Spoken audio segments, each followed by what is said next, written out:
Budget پیش کیا محمد اورنگزیب نے،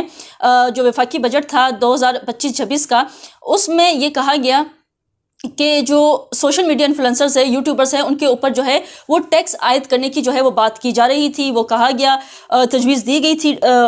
بجٹ میں، اور اس حوالے سے جو ہے وہ نئے قانون کے تحت یہ کہا گیا کہ medicine, audio video, e learning, on line banking اور لائیو اسٹریمنگ ٹیکس کی زد میں آئیں گے، اور ای کامرس، ای اسٹور اور آن لائن مارکیٹنگ سے منسلک افراد بھی نئے ایکٹ میں جو ہے اس جو ٹیکس آیا ہے اس ایکٹ میں شامل ہوں گے، اور جو ٹیکس ہے وہ قومی خزانے میں جو ہے ہر ماہ کی 7 تاریخ کو جو ہے یہ ٹیکس جو ہے وہ جمع کرانا ہوگا۔ ساتھ ہی ساتھ جو ہے